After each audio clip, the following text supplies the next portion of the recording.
NRC होगी तो पता चल जाएगा कौन कहां से आए। जिस भी राज्य में अगर इलीगल तरीके से बाहर से लोग आके बसे, वह झारखंड में तो सरकार मानने को ही तैयार नहीं कि बाहर से लोग आए, यानी उनको तो बसा रहे हैं यहाँ, मैया समान योजना दे रहे हैं, पैसा, जन्म प्रमाण पत्र बना रहे हैं। भाई बिना आइडेंटिफिकेशन ऐसा कैसे, इसको जांच होनी चाहिए ऐसा पूरे। और इसलिए हम लोग कहते हैं कि भाई सरकार अगर ये नहीं कर सके तो केंद्र सरकार को लिखे कि भाई एनआरसी हो जाए। फर्जी तरीके से जन्म प्रमाण पत्र बनाना, तो ये अपने आप को आश्चर्य करता है। हम सब लोग शहर के बारे में तो समझ सकते हैं, जहाँ अस्पतालें होते हैं, जहाँ नर्सिंग होम होता है, तो गांव घर से भी लोग वहाँ प्रसव करने के लिए आते हैं, बच्चे वहाँ पैदा होते हैं, तो फिर जन्म प्रमाण पत्र उसी नगर पालिका या उसी क्षेत्र से बनता, तो वहां बढ़ोतरी हो जाए तो बहुत आश्चर्य नहीं है। मानगो में बढ़े, टाटा में बढ़ जाए, जुगसलाई में बढ़ जाए, रांची में बढ़ जाए,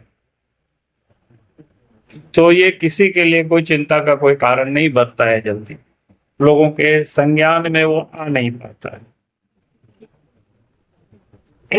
लेकिन अगर चकुलिया जैसे जगह में, घटसाला जैसे जगह में, और वो भी गांव में, अगर जन्म प्रमाण पत्र बन रहा है, इसका मतलब एक बड़ा सुयंत्र, क्या कहते हैं, षड्यंत्र के तहत, सुनियोजित तरीके से, एक प्लानिंग के तहत इस प्रकार की कामों को लोग अंजाम दे रहे। फिर आप सबने देखा कि बाद में अखबार में आप ही सब लोगों ने, हमने तो पढ़ा है उसको, और आप सबने देखा कि मैया योजना का लाभ भी लोग उन गांव और पंचायतों से लोग ले रहे हैं, उन गांवों से जहां पर मुस्लिम माइनॉरिटी की एक भी घर नहीं, और वहां से भी वो लोग उठा रहे। तो ये समझ सकते हो कि भाई स्थिति क्या है, किस प्रकार से है। ये मामला अपने आप में बड़ा गंभीर है। हमने एक दो ऐसे ही, आप सब लोगों का ही जो था उसी में से हमने नोट करके रखा था। कोई पंचायत है हैदल जोड़ी करके, घाटशिला, वहां पर मैया समान योजना की 174, ऐसा ही घोड़ा बंदा प्रखंड के बाली जोड़ी है, वहां पर 9 ऐसे, और भी कहीं होंगे, लेकिन ये जो सामान्य मेरे दिमाग में था जिसको मैंने रखे हुए थे। तो ये लगता है कि गंभीर सुनियोजित साजिश के तहत जगह जगह पर इस प्रकार से, इसका मतलब हुआ पूरे प्रदेश में लोगों ने एक सुनियोजित तरीके से लोगों ने इस काम को अंजाम दिया। क्योंकि आप सबके ध्यान में है कि पहले भी राज्य में जो डेमोग्राफी जिस प्रकार से बदला है, उस मामले को हम लोग उठाते रहे आवाज को, और वो अब बिल्कुल स्पष्ट दिखता है। अगर मैं आप सबके सामने झारखंड की एक डेमोग्राफी जो किस प्रकार से बदला है 1951 से लेकर के 2011 के बीच, 51 को इसलिए मैंने कहा कि आजाद भारत में पहला जो सेंसस हुआ है वो 1951 में हुआ है, और उसके बाद तो जो लास्ट सेंसस हुआ उसके बाद तो कोरोना के कारण नहीं हो पाया, वो 2011 में। यानी 1951 से लेकर के 2011 तक कुल मिलाकर के जो 7 वर्षों में जो पॉपुलेशन है वो मैं आप सबके संज्ञान में लाना चाहता हूं। तो 1951 में आदिवासियों की जो पॉपुलेशन थी 1951 में 35.38% आदिवासियों की आबादी। दलितों की आबादी 1951 में 8.41%, ईसाई की आबादी 4.12%, और मुसलमानों की आबादी उस समय 8.9%। और उस समय जो सनातनी लोग लिखे थे उसमें से दलित भी आते हैं और आदिवासी भी आते हैं। जो सनातनी लिखे थे वो आबादी था 87.79%। मैंने इसको खाली अगर हिंदू और मुसलमान में करेंगे और ईसाई 3 में भाग करेंगे तो ये आबादी उस समय 87.79%। उसके बाद 51 के बाद 91 में आदिवासियों की आबादी घट करके 27.66%। दलितों की आबादी थोड़ा बढ़ा है, जो कि और भी जाति उसमें मिले होंगे, तो ये 11.85%। ईसाई की आबादी में मामूली उस समय कमी दिखाया गया है 3.72%। लेकिन मुस्लिम आबादी उस समय 12.18% और सनातनियों की आबादी फिर घट करके 84.10%। 1991 के बाद 2001 का सेंसस बता रहा है कि आदिवासियों की आबादी में फिर कमी आई 26.30%। दलित की आबादी 11.84%, यानी जस के तस रहा। ईसाइयों की आबादी 4.6% और मुसलमान की आबादी 13.85% और सनातनियों की आबादी 82.9%, यानी वो भी आबादी घटा है। और उसके बाद 2011 में आदिवासियों की आबादी फिर कम हुआ 26.20%, दलित की आबादी 12.8%, ईसाइयों की आबादी 4.30%, मुसलमानों की आबादी 14.53% और सनातन हिंदुओं की आबादी 81.17%, यानी 81.17%।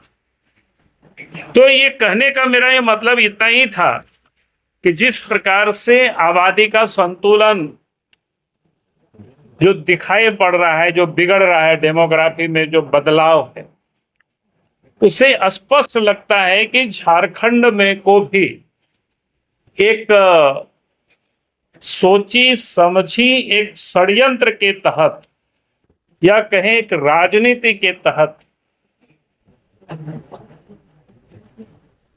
धर्म विशेष की आबादी को यहां पर बढ़ाया गया।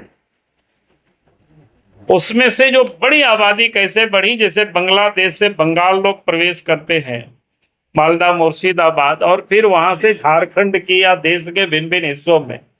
आजकल आप सब लोग देख रहे होंगे, जब से पहलगाम की घटना हुई उसके बाद पाकिस्तानियों को बाहर जाने का, और फिर केंद्र सरकार ने राज्य के सरकार को भी पत्र लिखा है कि आप कमेटी बना करके जिला में भी, और विदेशी जो नागरिक है, खास करके बांग्लादेश से घुसपैठिया, रोहिंग्या जो मुसलमान है, उसको पहचान करके और फिर यहाँ से आप बाहर डिपोर्ट करें।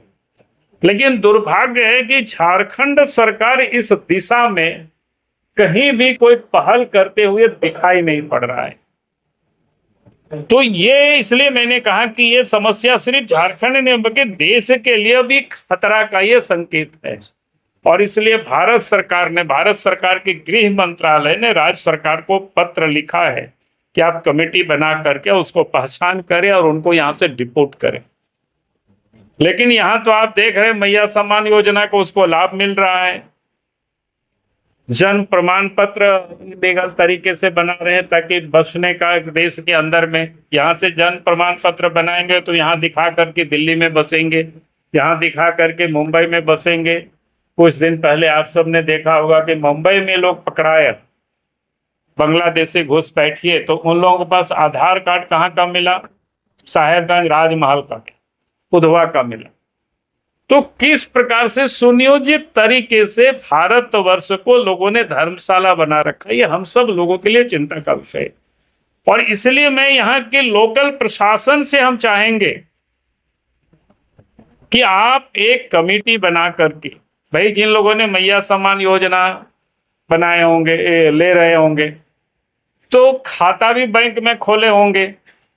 तो बैंक में जब खाता खोल रहा था कोई ना कोई तो उनके क्या बोलते उसको, गारंटर जिसको बोलते हैं, इंट्रोड्यूसर, जो बिना गारंटी के तो हम और आप भी बैंक में खाता नहीं खोल सकते। तो आखिर उन सारे जो हमने कहा ना कि ये जो 174(9), ये तो मेरे पास 2 जगह का था, इसलिए मैंने आपको बता रहा हूं कि इस प्रकार से कई जगह लोगों ने, तो इसको जांच का विषय है। और जिनका भी आधार कार्ड बनता है तो वो भी किसी ना कोई व्यक्ति रिकमेंड किए होंगे। तो आखिर वो कौन व्यक्ति है, कहां से आए, कैसे बना, तो ये जांच वहां तक जानी चाहिए ताकि ये पता चल सके किस प्रकार से लोग यहाँ पर प्रवेश कर रहे हैं और कैसे इस देश में और इस प्रदेश में जो डेमोग्राफी बदलाव की एक साजिश हो रही है, इसे हमें रोकना चाहिए। और इसीलिए आज मुझे लगा कि ये बड़ा गंभीर विषय है और आपने भी इस पर काफी कुछ आप लोगों ने वर्क किया है। तो अगर प्रशासन इस पर कोई कार्रवाई नहीं करेगी तो भारतीय जनता पार्टी इन सारे मुद्दों को लेकर के सड़क पर उतरेगी, आंदोलन करेगी। बहुत बहुत धन्यवाद। बाबूलाल जी, कुछ सवाल है जिसमें है कि झारखंड के आईएएस अफसर हैं विजय चौबे शराब घोटाले में जेल गए। इससे पहले पंजाब सिंगल जेल में निकल के आई, फिर अधिकारी बन गए। पाकिस्तान के झारखंड में कैसा साम्राज्य? देखिए, हमें तो लगता है कि जब से हेमंत सोरेन मुख्यमंत्री बने तो झारखंड में लूट ही मची हुई, और उस लूट में क्योंकि बिना अफसरों के सम्मिलित हुए तो नहीं हो सकता है। लेकिन जहां तक अभी आपने कहा चौबे जी की गिरफ्तारी हुई, तो उनकी गिरफ्तारी का थोड़ा अलग कहानी है। क्योंकि आपने पूछा तो आप सब लोगों की जानकारी होनी चाहिए, 2022 से ही शराब घोटाला प्रारंभ हुआ है।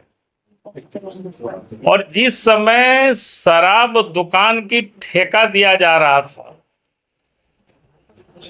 उस वक्त ये हमने 22 को 19 अप्रैल 2022 को राज्य के मुख्यमंत्री को हमने पत्र लिखा था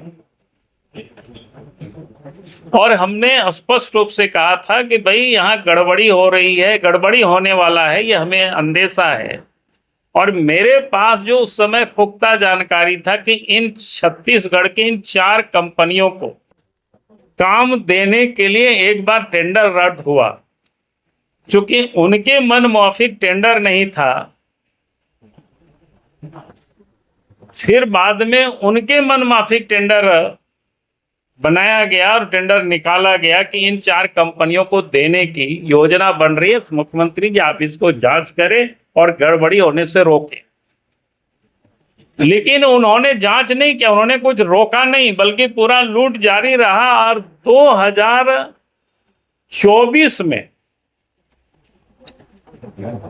जब झारखंड की शराब घोटालों को लेकर के छत्तीसगढ़ में केस होता है 24 के सितंबर में, और जब केस होता है तो हमें याद है शायद 27 सितंबर को अखबार में झारखंड में भी छापा कि छत्तीसगढ़ में ये केस हुआ है।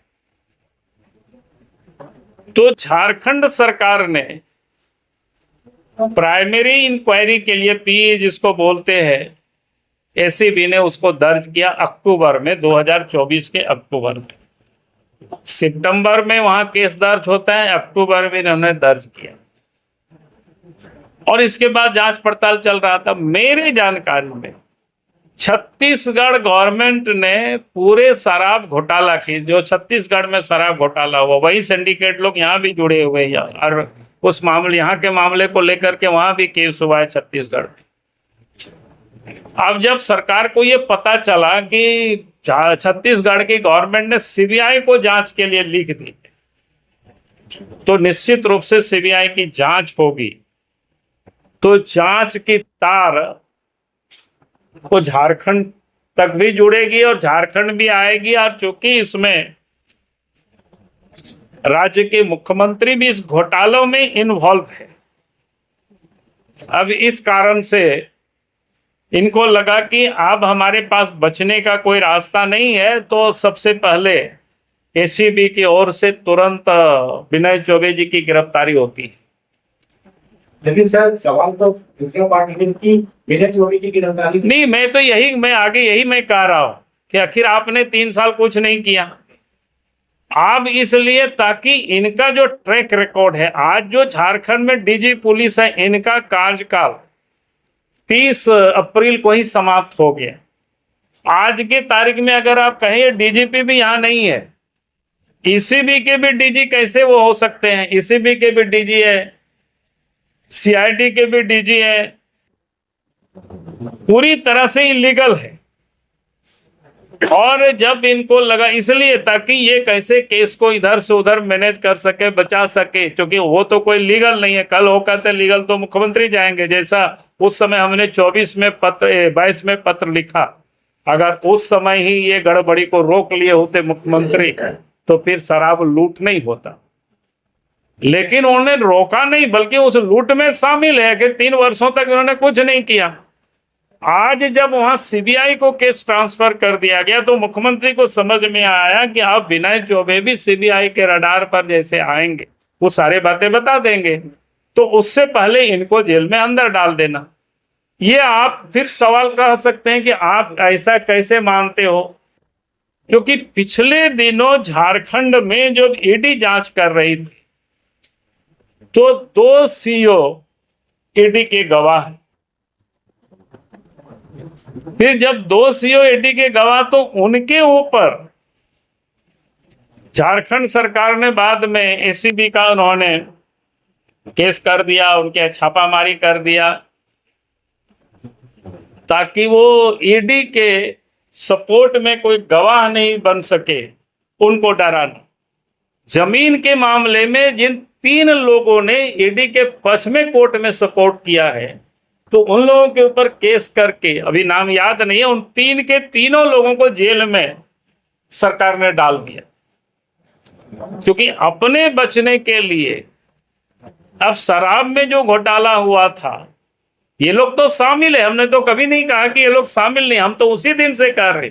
लेकिन आज जो गिरफ्तारी हुई है, ताकि उनके यहां तक जांच की आंच नहीं पहुंचे, तो इसके लिए अभी ये गिरफ्तारी हुई है। यानी सीबीआई नहीं पहुंचे तो एसीबी को वहां पर पहुंचा के रखे हुए, इतना ही इसमें से खेल। सर पीएनसी के पैटर्न में जो सीआईडी एसपीटी एक्ट थाना का जो बात आता है वो होता। देखिए, पहली बात तो मैंने देखा नहीं है कि उन लोगों ने क्या निर्णय लिया है, अखबार में मैंने देखा है। लेकिन मैं इतना जरूर कहूंगा, क्योंकि एसपीटी एक्ट और सीएनटी एक्ट झारखंड के लोगों की भावनाओं के साथ जुड़ा हुआ है।